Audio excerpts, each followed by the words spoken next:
Good morning. আশা করি তোমরা সবাই খুব খুব ভালো আছো। আমি একরকম আছি। আর বৃষ্টিটা হয়ে একটুখানি সবারই একটু শান্তি। গাছপালাগুলোও যেন মনে হচ্ছে জীবন ফিরে পেল, আর মানুষও তো পেলই, আর পশু পাখিরাও পেল। যা গরম পড়েছিল, খুব কষ্ট হচ্ছিল, ঘরে বাইরে কোনো এক্সট্রা কোনো কাজ করা যাচ্ছিল না।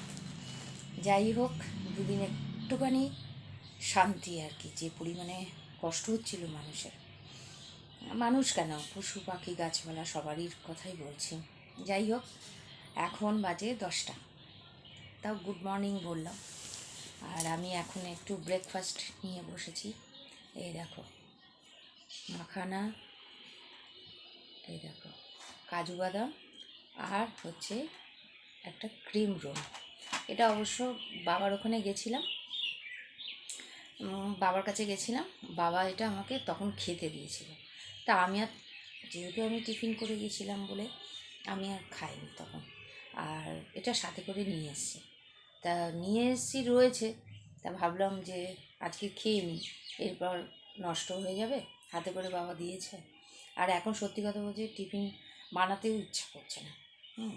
বেলাও হয়ে গেছে কাজ করতে করতে, তা টিফিন বানাতেও ইচ্ছা করছে না। তাই আমি ঠিক আছে, এই দিয়ে টিফিন করে নিই। আছে সব কিছুই আছে, কিন্তু ভালো লাগছে না। রোজ রোজ বানিয়ে বানিয়ে খেতে ভালো লাগে না। ঠিক আছে, আর তোমরা কে কী ব্রেকফাস্ট করেছো অবশ্যই জানিও।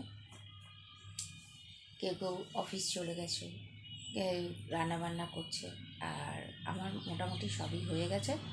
এখন টিফিনটা নিয়ে বসেছি, ভাবলাম তোমাদের সঙ্গে একটু শেয়ার করি। আর এই বৃষ্টির পর সবাই কেমন আছো?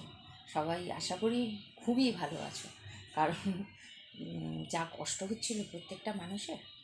আচ্ছা, আর কে কী করছো অবশ্যই জানিও। টাটা, ভালো থাকো, আমার শুভেচ্ছা রইল।